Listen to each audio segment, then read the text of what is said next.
പിന്നെ ഇതിനൊക്കെ ചെവിമ്പോ എന്താ ഒരു മഞ്ഞക്കാട് കാതുത്തിയ പോലെ ഇത് ഈ നമ്പർ നമ്മളെ മൃഗാശുപത്രിയിൽ എത്തിച്ചിട്ടുണ്ടാവും. ഈ നമ്പർ നമ്മൾ ആധാരമായിട്ട് ലിങ്ക് ആയിട്ടുണ്ടാവും. ഈ പശുവിന്റെ ഡീറ്റെയിൽസ് ഇതാ ഒരു നമ്പർ നമ്മൾ ഈ നമ്പർ അടിച്ചു കൊടുത്താല് പശുവിന്റെ ഡീറ്റെയിൽസ് ഫുള്ള് കിട്ടും.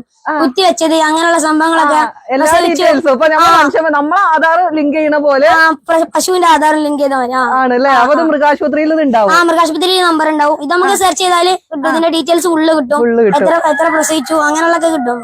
ബിൻഷാദേ, എന്തൊക്കെയുണ്ട് വർത്താനോ? നല്ല വർത്താനോ. പ്രസവിച്ചോ? പ്രസവിച്ചു. ഇവള് മിഞ്ഞാന്ന് പ്രസവിച്ചപ്പോ. മിഞ്ഞാന്ന് പ്രസവിച്ചത് കഴിഞ്ഞിട്ടാന്ന് പറയാ. വിഷുവിനെന്നാ പുലർച്ചെ കിട്ടിയതാണ്. ആണോ? അപ്പൊ ബിൻഷാദിന് വിഷു കൈനീട്ടായിട്ട് കിട്ടിയത് അവൻ ഏറ്റവും ഇഷ്ടപ്പെടുന്ന അവന്റെ പശുക്കുട്ടി തന്നെയാണ് അല്ലേ? എന്നിട്ട് കുട്ടിന്റെ കാര്യമൊക്കെ എങ്ങനെയുണ്ട്? കുട്ടിന്റെ കാര്യം കുഴപ്പമൊന്നുമില്ല. അപ്പൊ പാല് കുടിച്ചാൽ നിൽക്കുകയാണ് കുട്ടി. ആണോ? അതിനാക്കി കൊടുക്കണം അല്ലേ? ആക്കി കൊടുക്കണം. പരിചയമാവണല്ലേ ഉള്ളൂ. അപ്പൊ അതങ്ങനെ വെച്ചുകൊടുത്താലേ കുടിക്കുള്ളൂ അല്ലേ? എത്ര സമയം കൊടുക്കണം? സമയം നമ്മള് രാവിലെ വൈകുന്നേരം ഉച്ചക്കൊക്കെ കൊടുക്കും. പാല് കൊടുക്കും. വേറെ ഒന്നും ഇതിന് തിന്നാൻ പറ്റില്ലല്ലോ. പാല് മാത്രം അങ്ങനെ കൊടുക്കും. വേറെ എന്തെങ്കിലും ശ്രദ്ധിക്കാനുണ്ടോ അതിന്? വേറെ എന്ന് പറഞ്ഞാൽ നമ്മള് പ്രസവിച്ച ഉടനെ നമ്മള് പുക്കിൾ കൊടുമ്പോ നമ്മള് ഒരു പോടനാടി നിറം മരുന്ന് വെച്ചെടുക്കും. എന്താന്ന് വെച്ചാല് മണ്ണിന്നതാ അണുക്കള് കേറും. ഇതിന്റെ പുക്കിൾ കൊടുമ്പോ കൂടി അണുക്കള് കേറിയിട്ട് ഈ കാലിന് കൈന്റെ ഒക്കെ ജോയിന്റ് മേല് മുഴ വന്നാണ്ട് അത് പൊട്ടും. അപ്പൊ ഭയങ്കര മുറിയായിക്കാണ്ട് ആകെ പശുക്കുട്ടി നമ്മള് കേടാൻ ചാൻസ് ഉണ്ട്. അപ്പൊ ഞങ്ങൾ ഇതുവരെ അങ്ങനെ ചെയ്തില്ല, വന്നിട്ടില്ല. അങ്ങനെ നമ്മളന്ന് ഈ പൗഡർനായിട്ട് നിറഞ്ഞ മരുന്ന് പ്രസവിച്ചാൽ ഉടനെ പുക്കിൾകൊടിയുമ്പോ കൊടുക്കും. പിന്നെ അതേമാതിരി പശുവിന് എനർജിക്ക് ഗ്ലൂക്കോഫെഡ് അതേമാതിരി വേറെ കുറെ മരുന്നുകളും വന്ന് കൊടുക്കും. അപ്പൊ അതൊക്കെ നിനക്ക് എങ്ങനെ അറിയണ? എവിടെയെങ്കിലും ക്ലാസ് എന്റെ ഒപ്പം എടുത്തുണ്ടാ ഇപ്പൊ അങ്ങനെ ചെയ്യുമ്പോ അങ്ങനെ കണ്ടു പഠിച്ചിട്ടാണ്. ആണല്ലേ? അതിപ്പോ കൊറേ ആയോ ഇതിനൊക്കെ പരിപാലിക്കാൻ തുടങ്ങിയിട്ട്? ഞാൻ 2ാം ക്ലാസ് മുതലുണ്ടല്ലോ ഇതില്. 2ാം ക്ലാസ് മുതലുണ്ട് അല്ലേ? ഓക്കെ. ഇപ്പൊ എത്ര പശുക്കളുണ്ട്? പശു ഇപ്പൊ നമ്മുടെ അടുത്ത് 10 പശു ഉണ്ട്. നമ്മുടെ അടുത്ത് ഉണ്ട്. അതിനൊക്കെ ഈ ഒക്കെ ചെയ്യുന്നുണ്ടോ? ഉണ്ട്. ഇപ്പൊ വെക്കേഷൻ ടൈം ആയിട്ട് ഇപ്പൊ എന്താ വേറെ ഇതന്നെയാണോ മെയിൻ ആയിട്ടുള്ള പരിപാടി? ഇതന്നെ നമ്മള് മെയിൻ ആയിട്ട്. മറ്റേ സ്കൂളിലാകുമ്പോ കൂടുതൽ നമുക്ക് വരാൻ പറ്റൂല. അങ്ങനെ ചവിട്ട് അങ്ങനെ ബുദ്ധിമുട്ടൊന്നുമില്ല? ഇതുവരെ അങ്ങനെ എന്തെങ്കിലും അപകടം എന്തെങ്കിലും ഉണ്ടായിട്ടുണ്ടോ? അപകടം ഇതുവരെ ഉണ്ടായിട്ടില്ലെങ്കിൽ ഒന്നും ചെയ്യൂല. ഞാൻ ഇതുവരെ ഇതൊന്നും ചെയ്ത് നോക്കിയിട്ടില്ല. അല്ല, കടിക്കല്ല, ഇക്കിളിയാണ് പോലുണ്ട്. ഇതെന്താ തേക്കുന്നത്? ഇത് വിസ്പ്രഗ് പറഞ്ഞൊരു ക്രീമാണ്. ഇതെന്താ അകിടിലുള്ള നീരും അകിടുവിക്കൊക്കെ പോകാൻ വേണ്ടിട്ട് തേക്കുന്നതാണ് ഈ വിസ്പ്രഗ്. പ്രസവിച്ച ഉടനെ തേക്കുന്നതാണ് ഈ വിസ്പ്രഗ് പറഞ്ഞത്. സ്പ്രേ ഉണ്ട് ഇതിന്റെ അതിന് സ്പ്രേ ഉണ്ട്. പ്രത്യേകിച്ച് പ്രസവിച്ച് കഴിഞ്ഞ പശു നമ്മൾ നല്ല ശ്രദ്ധിക്കണം. കുറെ അസുഖങ്ങൾ ഇങ്ങനെ വരാൻ ചാൻസ് ഉണ്ട് ഈ സമയത്ത്. അകിടിന് തന്നെ തോന്നുന്ന പ്രശ്നം ഉണ്ടാവും. അതിനൊക്കെ നിന്നരൂല്ലേ? നിന്നരും. നമ്മളൊന്നും ചെയ്യൂല. നമ്മള് പെട്ടെന്ന് പോയി കണ്ടിട്ട് തൊടുമ്പോഴാണ് നമ്മള് കാട്ടല്. നമ്മളിങ്ങനെ തൊട്ട് കഴിഞ്ഞ് വർദ്ധനം പറഞ്ഞു പോകുമ്പോ നമ്മളൊന്നും ചെയ്യൂല. ഇത് HF ആണ്. ഇതൊക്കെ A1 മിൽക്കാണ്. നമ്മുടെ അടുത്തുള്ള പശു ഫുള്ള് A1 മിൽക്കുള്ള പശുവാണ്. HF. ഇതിൽ ഏറ്റവും കൂടുതൽ പാൽപാതനുള്ള പശു നമ്മളെ HF ആണ്. ഈ പശുവാണ്. ഇത് എത്ര ലിറ്റർ പാൽ വരുന്നുണ്ട്? ഇത് നമുക്കൊരു 15 ലിറ്റർ പാൽ നമുക്ക് തരുന്നുണ്ട് ഡെയിലി. ഡെയിലി. എന്താ കൊടുക്കല്? പുല്ല് തന്നെയാണോ? പുല്ല് നമ്മളെ തീറ്റ അങ്ങനെയുള്ള തന്നെ. അല്ല പ്രത്യേകിച്ച് നമ്മളൊന്നും കൊടുക്കണില്ല. സ്പെഷ്യൽ ആയിട്ടൊന്നുമില്ല. ഈ പശു എന്ന് പറഞ്ഞാൽ ജേഴ്സി HF ക്രോസ് ആണ് ഈ പശു. നമ്മുടെ അടുത്തുള്ള പശു ഫുള്ള് A1 മിൽക്കാണ്. A2 മിൽക്ക് എന്ന് പറഞ്ഞാൽ കുറച്ചും കൂടി എന്താ എക്സ്പെൻസീവ് ആയ പാലാണ്. A1-നെക്കാട്ടിയും കുറച്ചുകൂടി കൂടിയ പാലാണ് A2 മിൽക്ക്. പക്ഷെ ആൾക്കാരൊക്കെ എന്താ വിചാരിക്കണ്ടോ, ഈ കാസർഗോഡ് ഉള്ള വെച്ചൂർ പശു അതൊക്കെ എന്താണ് ഔഷധ ഗുണമാണ് അതിന്റെ പാലിന്. പക്ഷെ ആ പാല് A2 ആണ്. പക്ഷെ എന്താ ഔഷധ ഗുണം കിട്ടൂല. ഔഷധ ഗുണം കിട്ടണമെങ്കിൽ കാസർഗോഡ് ഉള്ളൻ കാസർഗോഡ് വളരണം, വെച്ചൂർ പശു വെച്ചൂർ വളരണം. മറ്റേ ഇവിടെ കൊടുന്ന് ഇവിടെ കുറെ തീറ്റ കൊടുത്തിട്ട് ഒരു കാര്യമില്ല. ഔഷധ ഗുണം കിട്ടണമെങ്കിൽ എന്താ അവിടെ വളർന്നാലേ അതിന്റെ ഔഷധ ഗുണം ഉണ്ടോ. കാസർഗോഡ് കരുവേപ്പുല്ലുണ്ട്. ഇങ്ങനെ മെയിൻ ആയിട്ട് നിന്നുമ്പോഴേ ആ ഔഷധ ഗുണം കിട്ടുള്ളൂ. അതുപോലെ വെച്ചൂർ പശു വെച്ചൂർ വളർന്നാലേ അതിന്റെ ഔഷധ ഗുണം കിട്ടുള്ളൂ. ഇവിടെ കണ്ട് കുറെ തീറ്റ ഒന്നും കൊടുത്തിട്ട് ഒരു കാര്യമില്ല. അപ്പൊ നമ്മളെ കേരളത്തിന് പറ്റിയത്, നമ്മളെ നാടിന് പറ്റിയത്, കേരളത്തിലെ ഓരോ 30 കിലോമീറ്റർ കഴിയുമ്പോൾ മണ്ണിന്റെ ഘടന ഇങ്ങനെ മാറുന്നുണ്ട്. അപ്പൊ അതിനനുസരിച്ച് മിനറൽസ് മാറുന്നതനുസരിച്ചാണ് ഈ പശുവിന്റെ ഔഷധ ഗുണം, പാലിലുള്ള ഔഷധ ഗുണം റെഡി ആവുന്നുണ്ട്. അപ്പൊ അതുകൊണ്ട് നമ്മള് മറ്റിന്റെ പിന്നാലെ ഓടിയിട്ട് കാര്യമില്ല. ഈ പശുക്കൾ ഫുള്ള് സങ്കരീനാണ്. ഈ നാടൻ ഇനങ്ങളാണ് ഏറ്റവും മിൽക്കുള്ളത്. അപ്പൊ ശരിക്കും നമ്മൾ ഇതാണ് വളർത്തേണ്ടത്. അങ്ങനെ ഏതാണ് ആ കാലാവസ്ഥക്ക് നല്ലത് അതാണ് നമ്മൾ വളർത്തേണ്ടത്. അത് നോക്കിയ ആ നാട്ടിൽ അതാണ് ഏറ്റവും നല്ല പാല് നമുക്ക് കിട്ടുക. കാസർഗോഡൊക്കെയാണ് നല്ല ഔഷധ ഗുണമുള്ള പാലാണ്. അവിടെ കറുകപ്പുല്ല് അങ്ങനെയൊക്കെ തിന്നാണ്ട് നല്ല ഔഷധ ഗുണമുള്ള പാലാവും. പക്ഷെ അവിടെ എല്ലാവരും ഇങ്ങോട്ട് കൊടുത്താണ്ട് എന്റെ പശുവിന് അങ്ങനെ ഉണ്ട് ഇങ്ങനെ ഉണ്ട് അറിയേണ്ട ഒരു കാര്യം ഉണ്ടാവില്ല. നമ്മള് വെറുതെ തിന്നാൻ കൊടുക്കാന്ന് പാല് ഏറ്റവും മാത്രം ഔഷധ ഗുണം കിട്ടൂല. പിന്നെ ഇത് നമ്മളെ മോയാറിന് അത് കൊമ്പുണ്ടാവില്ല. അതിന് മോയാറിന് പശുവാണ്. ഇത് നമ്മൾ ജേഴ്സി HF റോസ്. പിന്നെ അത് നമ്മളെ പഞ്ചാബി വെറൈറ്റി ആണ്. അതിന്റെ കൊമ്പുണ്ടാവും. അതിങ്ങനെ താഴത്തേക്ക് വന്നിക്കണേ. പഞ്ചാബി വെറൈറ്റി പശുവാണ്. പിന്നെ ഇത് HF, ഇതിന് ഏറ്റവും കൂടുതൽ പാലുണ്ടാവും. നമ്മളെ ഡൽഹിയിൽ തന്നെ ഭയങ്കര പാലുള്ള ഒരു ബ്രീഡ് ചെയ്യാനൊക്കെ അങ്ങനെ കൊണ്ടുപോകണോ? അല്ല, നമ്മുടെ കാളുണ്ടായിരുന്നു. കാള പിന്നെ നമ്മള് വിറ്റു. അല്ലെ, ഇതിനിപ്പോ 9 മാസമായിട്ടുണ്ട്. ഇതിപ്പോ 1 മാസം കൂടി കഴിഞ്ഞാൽ പ്രസവിക്കാൻ ചാൻസ് ഉണ്ട്. അത് കുറച്ച് കഴിഞ്ഞാൽ പ്രസവിക്കും. ഇതിന് പിന്നെ എത്ര 3 മാസമായിട്ടുണ്ട്. ഇത് 2 മാസം, അത് 5 മാസം, അത് പിന്നെ എത്ര 3 മാസമായിട്ട് ആയിട്ടുള്ളൂ അല്ലേ? ഫുള്ള് കണക്ക് നമ്മളെ എഴുതിയൊക്കെ ഉണ്ട്. ഫോണിൽ തന്നെ നോട്ട് പാഡിൽ എഴുതിയൊക്കെ ഉണ്ട്. ഒക്കെ ക്ലിയർ ആണ് അതിന്റെ കാര്യങ്ങളൊക്കെ. അപ്പൊ ഇനിയിപ്പോ ഈ 10 മാസം ആകുമ്പോ ഇവിടെ വീട്ടിൽ നിന്ന് തന്നെയാണോ അതോ മൃഗാശുപത്രി? അല്ലല്ല, നമ്മളൊന്നും ചെയ്യണ്ട, വീട്ടിൽ നിന്ന് തന്നെ പ്രസവിക്കും. പക്ഷെ കൊമ്പ് ഭയങ്കര ഭയങ്കര അഗ്രസീവ് ആണ്. പക്ഷെ നമ്മളൊന്നും ചെയ്യില്ല. അങ്ങനെയല്ലോ, നമ്മൾ ആദ്യം രാവിലെ 6:15 നമ്മൾ മദർസ് പോകും. മദർസ് വിട്ടാന്ന് നമുക്കൊരു 7:30 മദർസ് ഇടും. പിന്നെ അതിന് വെള്ളം കാട്ടും. അപ്പൊ പിന്നെ പുറത്ത് കൊണ്ട് കേട്ടു. അപ്പൊ ഒരു 8:15 ടൈം ആവും. നമുക്കൊരു 8:45 ബസ് അവിടെ വന്നിട്ടുണ്ടാവും, സ്കൂൾ ബസ്. അപ്പൊ അത് ഞാൻ കുളിച്ച് റെഡി ആയി ഞാൻ ഓടും. റോഡുമ്പോ ഓടിയതിനു ശേഷം അവിടുന്ന് സ്കൂളിൽ പോകും. അതിനുള്ളിൽ പാൽ കൊടുക്കലൊക്കെ എന്റെ ചെറിയ അനിയന് ഓനും എന്റെ ഏളാപ്പാന്റെ മോനൊക്കെ ചെയ്യും. പിന്നെ സ്കൂളിൽ വന്നതിന് ശേഷമാണ് നമ്മള് അടുത്ത് കളിച്ചാൻ കുറച്ചു നേരം കളിക്കാൻ പോകും. ഒരു 6 മണി വരെ കളിക്കും. 6 മണിന് ശേഷം എന്താട്ടും പുറത്ത് കൊണ്ടുപോയി കെട്ടിയ പശുവിനെ അങ്ങനെ നയിച്ചോണ്ടും. അപ്പൊ ഇതിന്റെ ഒപ്പം ഈ ഏളാപ്പയും കൂടി പുല്ല് മെഷീൻ വെച്ച് പുല്ലെട്ടാൻ പോകും. അപ്പൊ ഞാനാണ് കഴിച്ചോടുന്നാണ്ട് കെട്ടും. പിന്നെ ഞാൻ ഇപ്പൊ പാലർക്കും, ഞാനും കൂടി കൊടുക്കും പാലർക്കാൻ. അങ്ങനെ പാലർക്കും ചെയ്യും. അറിയാത്തവര് കറന്ന പാല് കിട്ടൂല എന്നൊക്കെ പറഞ്ഞേ. ഇല്ല, അങ്ങനൊന്നുമില്ല, നമ്മള് കറന്നാ കിട്ടും. അപ്പൊ ഈ സ്കൂൾ വിട്ട കുറച്ചു നേരം കളിക്കാനൊക്കെ പോകുന്നുണ്ട്. എന്ത് കളി കളിക്കുക? ഫുട്ബോളേ. അപ്പൊ മെസ്സിയാണ് ഇഷ്ടപ്പെട്ടാണ്. അപ്പൊ ഫുട്ബോളിന്റെ ഇട അതും കളിക്കാറുണ്ട് അല്ലേ? പിന്നെ പഠിക്കാനൊക്കെ എങ്ങനെയാ? പഠിക്കാൻ കുഴപ്പമില്ല. സ്കൂളിൽ ക്ലാസ്സിൽ 2ാം സ്ഥാനം ഉണ്ട്. 2ാം സ്ഥാനം ഉണ്ടല്ലേ? Very good, congratulation. പിന്നെ അപ്പൊ എക്സാം ഒക്കെ കഴിഞ്ഞു അല്ലേ? എക്സാം കഴിഞ്ഞു.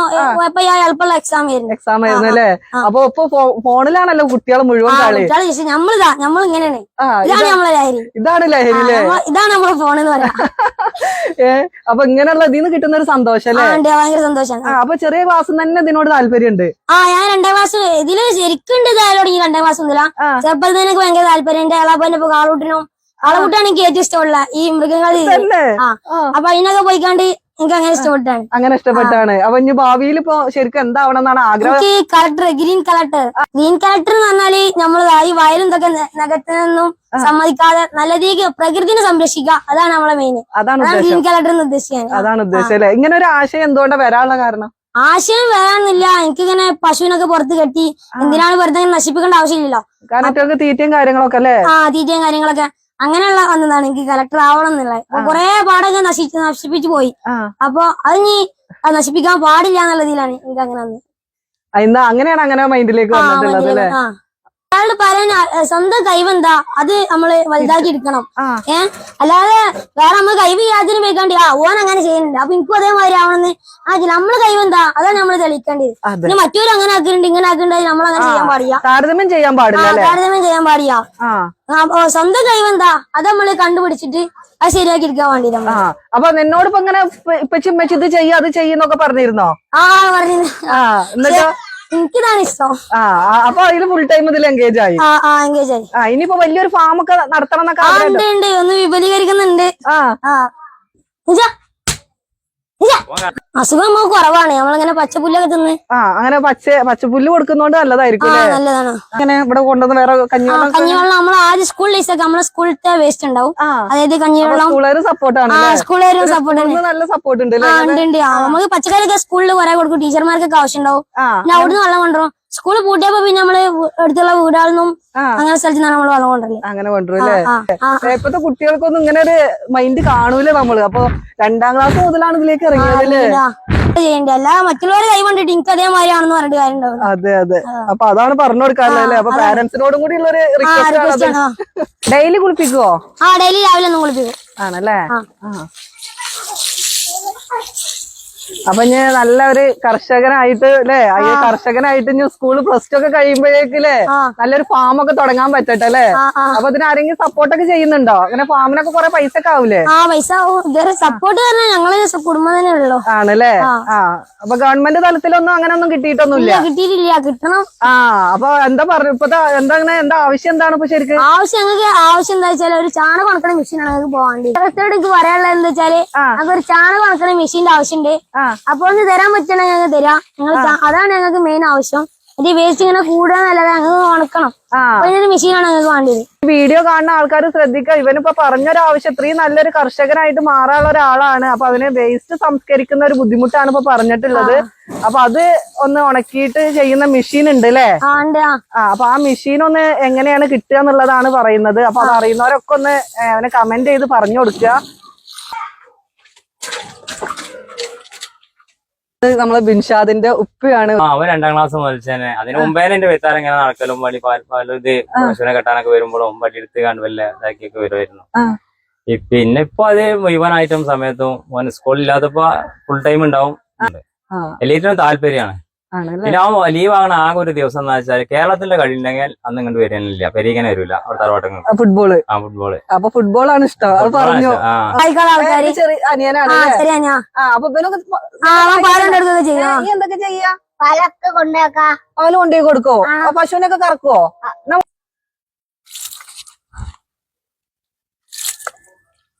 ഈ പാല് കറക്കലുണ്ടോ? എനിക്കറിയോ? അവല് കൊച്ചനിയനാണെങ്കിലും എല്ലാ സപ്പോർട്ട്. ഇങ്ങനെ ആക്കുക. ആള് ഉഷാറാണല്ലോ. അപ്പൊ ഈ പാല് കറക്കാനൊക്കെ പഠിച്ചിട്ടില്ലേ? അപ്പൊ പാല് കൊണ്ടുപോയി കൊടുക്കും, പാല് കറക്കൊക്കെ ചെയ്യൂലേ? അടിപൊളി.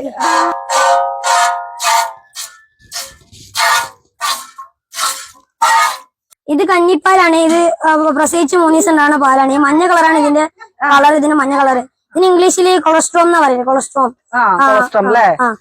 ഇതിന് നമ്മളിവിടെ ആരും ഉപയോഗിക്കലില്ല. പക്ഷെ തമിഴ്നാട് ആ ഭാഗത്ത് ഇതിന് 1 ലിറ്റർ 500 രൂപ വരെ ഉണ്ട്. ഇതിന് ഈ ഫസ്റ്റ് വരുന്ന പാലിന്. ഇതിപ്പോ എത്ര ദിവസം അങ്ങനെ ഉണ്ടാവുക? ഇത് ഒരു 3-4 ദിവസം അങ്ങനെ കന്നിപ്പാലുണ്ടാവും. കന്നിപ്പാലുണ്ടാവും അല്ലേ? അത് കഴിഞ്ഞാൽ പിന്നെ കളർ മാറും, വെള്ള കളറാവും അല്ലെ? അപ്പൊ അത് ഏറ്റവും കൂടുതൽ കൊഴുപ്പ് വരുന്ന പാലാണല്ലേ? അപ്പൊ കുട്ടിക്ക് വേണ്ടിട്ടേ മഞ്ഞ കളർ കൊളസ്ട്രോം എന്ന് പറഞ്ഞ ആ ഒരു ഇതിൽ വരുന്നുണ്ട്. അപ്പൊ ഇതൊക്കെ പഠിച്ചിട്ടുണ്ട് അല്ലേ? ഇതൊക്കെ എങ്ങനെ അനുഭവം കൊണ്ട് പഠിച്ചതാണ്? അനുഭവം കൊണ്ട് പഠിച്ചാണ്. അപ്പൊ ഇതിനെ കുറിച്ച് ബുക്ക് എന്തെങ്കിലുമൊക്കെ വായിക്കാറുണ്ടോ? ബുക്കൊന്നും വായിക്കാറില്ല. ഒക്കെ നമ്മളെ പ്രവൃത്തി അനുഭവത്തിൽ നിന്ന് പഠിച്ചതാണ് അല്ലേ? ഓക്കെ. പിന്നെ എന്തൊക്കെയാണ് ഇപ്പൊ ശരിക്കും ഇതിന്റെ ഇതുകൊണ്ട് എന്തെങ്കിലും വേറെ പ്രൊഡക്റ്റുകൾ എന്തൊക്കെയാണ്? പാല് മാത്രമാണോ? അല്ല, പാല് ഇപ്പൊ പാല് മാത്രമേ ഉള്ളൂ. ആദ്യം പാലിപ്പോ കുറവാണ്. ആദ്യം പാലുണ്ടാക്കിന്നു, നെയ്യ് ഉണ്ടാക്കിന്നു, മോര്, തൈര് അങ്ങനെയുള്ള സംഭവങ്ങളൊക്കെ ഉണ്ടാക്കിന്നു. 285 വീട്ടിൽ കൊണ്ടുപോയി കൊടുക്കും. എന്നിട്ട് ഇതിന്റെ ഒക്കെ പൈസയും കാര്യങ്ങളൊക്കെ തന്നെയാണ് കളക്ട് ചെയ്യുന്നത്? ഞാൻ തന്നെ. പക്ഷെ ഡെയിലി അല്ല, മന്ത്ലി ആയിക്കാണ്ടാണ് കളക്ട് ചെയ്യുന്നത്. അതെങ്ങനെ വെച്ചാൽ കഥ ബുക്ക് എന്ന് പറഞ്ഞ ആപ്പ് ഉണ്ട്. എന്ന് പറഞ്ഞ ആപ്പിൽ നമ്മൾ ടൈപ്പ് ചെയ്ത് കൊടുക്കും. എന്നിട്ട് നമ്മള് ടൈപ്പ് ചെയ്ത് വിടുമ്പോ ഓരോ വാട്സപ്പ് ഗ്രൂപ്പ് കിട്ടും. അങ്ങനെയാണ് അവർക്ക് പൈസ അല്ലേ. മൊത്തത്തിലൊരു അവയർനെസ് ഉള്ള ആളാണ് കേട്ടോ. അല്ലാതെ ഒരു പശുവിനെ നോക്കുക എന്ന് പറഞ്ഞാൽ അതിൽ മാത്രം ഒതുങ്ങി കൂടുന്ന ഒരാളൊന്നല്ല. സ്കൂള്, ഈ ഫാം, ഇതല്ലാതെ വേറെ എന്തെങ്കിലും ചെയ്യുന്നുണ്ടോ? നമ്മൾ മൈക്രോസോഫ്റ്റിന്റെ ഒരു കോഴ്സ് എടുത്തിരുന്നു. അത് കഴിഞ്ഞു. നമ്മുടെ സ്കൂളിൽ ഇലക്ട്രിക്കൽസിന്റെ ഒരു പരീക്ഷ നടന്നിരുന്നു. ആ പരീക്ഷ കിട്ടാൻ വേണ്ടി എന്നോട് ആദ്യം അവർ പറഞ്ഞത് കമ്പ്യൂട്ടറിനൊക്കെ പറ്റി എന്തെങ്കിലും അരങ്ങ് നിന്നാൽ നമ്മൾ കളിയാക്കി പറഞ്ഞ കാര്യമാണ് പറഞ്ഞത്. അപ്പൊ നടിക്കാൻ നേടണം എന്നുള്ള ഒരു വാശി വന്ന്. അടിപൊളി. അപ്പൊ നേടണം എന്നുള്ളൊരു വാശി. അപ്പൊ ഞാൻ അതിന് ചേർന്ന് കുറച്ചാ പഠിച്ച്. പിന്നെ നമ്മള് 350 കുട്ടികളെ എഴുതി. അതിൽ 22ാം സ്ഥാനം കിട്ടി. 22ാം സ്ഥാനം കിട്ടില്ലേ? Very good. അതല്ല, അപ്പൊ എല്ലാവർക്കും ഒരു സംശയം ഉണ്ടാവും, ഇതൊക്കെ ഈ പ്രായത്തിലുള്ള കുട്ടികൾക്ക് ചെയ്യാൻ പറ്റുമോ? ചെയ്യാൻ പറ്റുമോ? അങ്ങനത്തെ പറഞ്ഞാല് വെറുതെ ഒന്നും കാണാതെ വിലയിരുത്താൻ പാടില്ല. ഫുള്ള് അറിഞ്ഞിട്ട് ചെയ്യാന്. അതെ, പുറംചട്ട കണ്ട് നമ്മൾ ബുക്ക് വിലയിരുത്തണ്ട. അതേമാതിരി ഫോൺ ഉപയോഗിക്കാതിരിക്കുക, അങ്ങനെ കൃഷി അങ്ങനെയുള്ള സംഭവങ്ങൾ ചെയ്യാം. ഫോൺ ഉപയോഗിക്കണം ഞാൻ പറയണ്ടേ. ഫോൺ ഉപയോഗിക്കുക, പക്ഷെ അയിമ അഡിക്റ്റ് ആവരുത്. അങ്ങനെയാണ് എനിക്ക് പറയാനുള്ളത്. പിന്നെ അതേമാതിരി ലഹരി, ഇപ്പൊ അധികം ആൾക്കാർ ലഹരിയിലാണ് ഇപ്പൊ. അങ്ങനെ ചെയ്യാതെ നമ്മളെ പശു ആണെന്നില്ല, ചെറിയ കൃഷി ചെയ്താൽ തന്നെ മതി. ഫോൺ ഒഴിവാക്കുക, അതാണ് എനിക്ക് പറയാനുള്ളത്. അതെ, അപ്പൊ ഇതൊരു ലഹരിയാക്കി മാറ്റി അല്ലെ? ഇതിപ്പോ എന്തെങ്കിലും ഒരു കാര്യത്തില് നമുക്ക് എന്താ കഴിവ് അത് നമ്മളെ ലഹരിയാക്കുക. അതാണ് ഈ ഒരു വീഡിയോ ശരിക്കും ഒരു പ്രചോദിപ്പിക്കുന്ന വീഡിയോ ആണ്. കാരണം ഈ ബിൻഷാദിന്റെ വായിന്ന് വരുന്ന വാക്കുകളില് നമുക്കറിയാം എല്ലാവർക്കും പ്രചോദിപ്പിക്കുന്ന വാക്കുകളാണ്. അപ്പൊ ഈ വീഡിയോ നിങ്ങൾ മാക്സിമം ആളുകളിലേക്ക് ഷെയർ ചെയ്ത് ഇവന്റെ കഴിവുകളും അതുപോലെ തന്നെ ഇനി ഒരുപാട് അവസരങ്ങൾ ബിൻഷാദിനെ തേടി വരട്ടെ. ഇത് കാണുന്ന മക്കള് ഫോണിൽ ഗെയിം കളിക്കുകയാണെങ്കിൽ തീർച്ചയായിട്ടും ഇതിലേക്കൊക്കെ ഒന്ന് മാറി ചിന്തിക്കുക. കൊറേ കാര്യങ്ങൾ ഞാൻ പ്ലാൻ ചെയ്യുന്നുണ്ട്. അത് നിങ്ങളെ വീഡിയോ കൂടി വരട്ടെ ആഗ്രഹിക്കണേ. ഓക്കെ. അപ്പൊ ഇനി നമുക്ക്, കാരണം ഇവന് ഇവിടെ ഒന്നും നിർത്താൻ ഉദ്ദേശിച്ചിട്ടില്ല. അതുകൊണ്ട് ഇനിയും നമ്മൾ ഒരുപാട് ഇവന്റെ ഉയരങ്ങൾ നമ്മളെ ബ്ലോഗിലൂടെ അതുപോലെ പല ചാനലുകളിലൂടെ ഒക്കെ കാണാം. അപ്പൊ ഈ വീഡിയോ ഞങ്ങളോട് വൈൻഡപ്പ് ചെയ്യാണ്. അപ്പൊ ബിൻഷാദിനെ പോലെയുള്ള മുത്തുപണികളുടെ വീഡിയോ എല്ലാവരും ഒന്ന് ഷെയർ ചെയ്തോളി. ബൈ.